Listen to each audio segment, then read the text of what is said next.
Welcome in to another episode of Home Field Advantage. My name is Will Highland.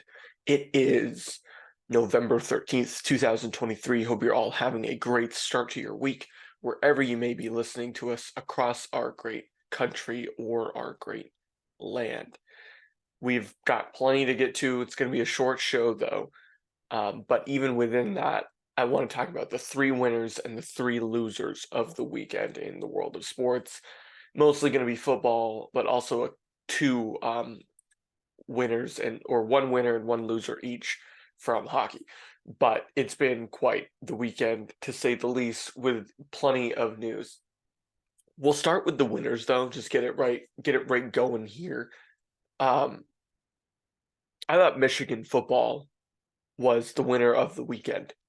They had all the drama about Jim Harbaugh and the sign stealing and the suspension, so to speak, or the banning from the sideline, whatever you want to call it. Um, and even with that, they went into Happy Valley and pulled out a win on the road against a Penn State team that's good. So Michigan is clearly positioning themselves for that matchup in a couple weeks with Ohio State. That will probably go a long way to determine seeding in the college football playoff, but I would say that both teams at this point deserve to make the playoff. I think you're probably looking at a scenario at this moment where it's going to be a team from the SEC, probably Georgia. It's going to be Ohio State and Michigan. And then you're really looking at sort of a motley crew of potential other teams, whether that be Washington, Alabama, Texas, somebody else. Not a huge college football guy, but that's just the way I see it. All right, so they're the first winner of the weekend. Second winner of the weekend is right in my backyard here, UMaine hockey. So this is one of the hockey winners or picks. They had number one ranked Boston College come into town for a 2-game series in Orono, and they were ranked 13th. BC was ranked 1. Maine wins on Friday night, and then it goes to a shootout Saturday night. So they take points possible in both games, so to speak. It's a little bit weird how they do the rankings, but even so, Maine goes in.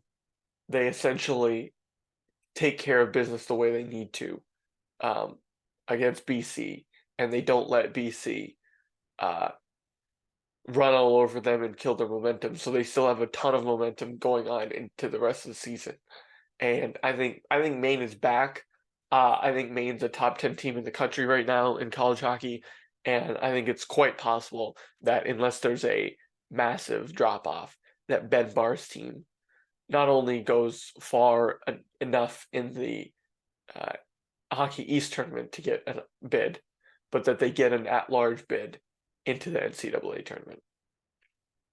All right, my third winner of the weekend it was really hard to pick between the Houston Texans and the Minnesota Vikings, both of which are sort of defying odds, right? Like the Houston Texans, they go out and they beat the Bengals, right? And they do that 30-27 behind clutch play from CJ Stroud.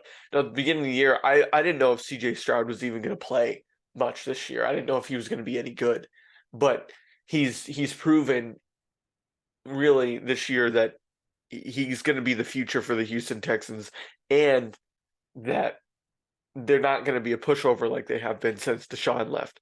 My issue though is I just don't know what how crazy you want to get about this Texans team. Like I it's quite possible that they compete with Jacksonville for a spot in the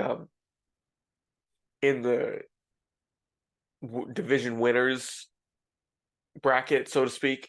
And, they're 5-4. I think the Jags are 6-2 still. I don't know. Like I'd have let's see if the Jags won. I think the Jags played. They might have had a bye.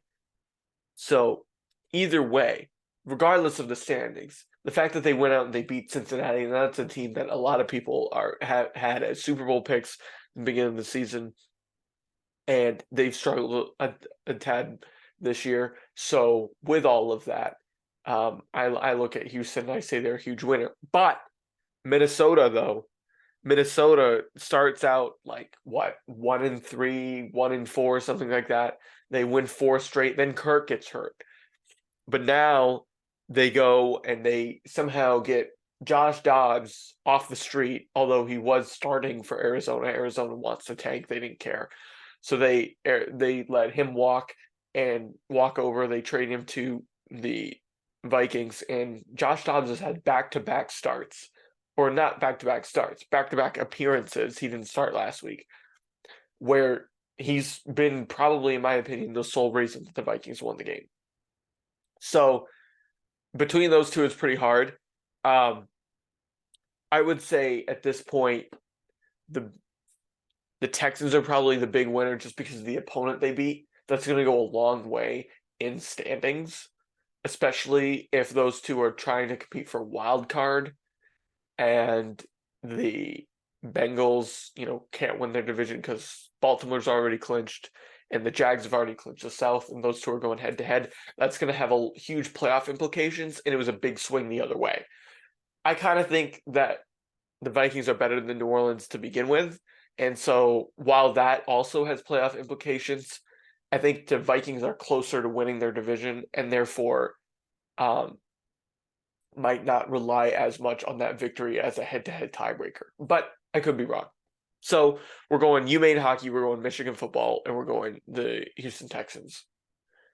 All right, the losers. We're going to get to the final loser in a second. I think you guys know where I'm going with that. First loser is the Calgary Flames over in the NHL. I mean, they just cannot get out of their own way.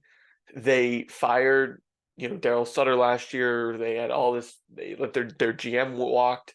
They had all this talent that they had accumulated in 2022 after the exodus of Matt Tkachuk and Johnny Gaudreau. They bring in Kadri and Huberdeau and Mackenzie Weegar, and the team just hasn't really gelled since. And their new coach, Ryan Huska, certainly hasn't instilled confidence in me. Craig Conroy, their new GM, is under a little bit of a microscope up there. And to make matters worse, they lose 2 this weekend, 1 in a shootout to Toronto on Friday, and then 1 yesterday to, I believe, Ottawa, 4-1. So they go 0-1-1 on the weekend, and then they have a situation where one of their best defensemen, Nikita Zadorov, is basically demanding a trade out of Calgary. So it's gone from bad to worse there. Huberdeau was also benched this past week. It's starting to look really ugly up there in Cowtown. So if I was a Flames fan, which I'm sort of one, you can maybe see the banner behind me if you're watching on YouTube. I would I would be pretty upset about the state of the franchise at this moment and how it's gotten here the past 3 years since they were, a dominant team in the Western Conference. All right, last loser, or excuse me, second loser is Texas A&M. Now, this is weird considering they beat Mississippi State on Saturday, but they fired Jimbo Fisher, and they owe Jimbo Fisher $76 million. I heard someone say it's about to get more expensive to eat at the dining hall at Texas A&M, and I am so intrigued by these college football coaches and what kind of lifestyle they create and what kind of power they wield, but that each time it can all come crashing down on them, but yet they'll still get this payout. Their reputation might be in the toilet, but he's going to still walk away with $76 million. But here's the problem and why Texas A&M is a loser despite winning, and it's what their own AD said. They're stuck in neutral. Right, they're in the SEC. The SEC is only going to get harder because Texas is going to come join. So is Oklahoma. Those are both teams that are going to have a natural geographic rivalry and historical rivalry with A&M, but also, are sort of going to take some of the recruiting away from A&M. And then also, they're in an SEC where they're not really as good as Georgia or Alabama or even Tennessee or South Carolina are on the rise. They don't have sort of the gritty history that Florida does over down there in that conference. And you know, they're not even like, to me, there's other teams in the SEC like Mizzou and Auburn that I think are in even better positions than A&M at the moment. And for that reason, like, it's going to be real for all those reasons. Actually, it's going to be really hard for A&M to get any stranglehold on being relevant in this conference again. So it's pretty upsetting if you're an Aggie fan. But for now, I think it's the only solution is to sort of change direction. I think sometimes people are a little bit too quick on the trigger with these firings of college football coaches. Um, but in this case, I don't know what else you do to try and turn it around. I don't know who's going to go there that's going to be in a better position to lead a great A&M comeback than Jimbo Fisher would have been.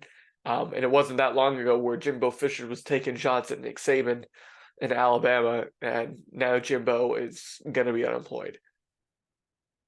All right, last loser of the weekend is the New England Patriots. I think the Mac Jones era is over. I'm no longer on the island, so I can have some sort of reservation about this.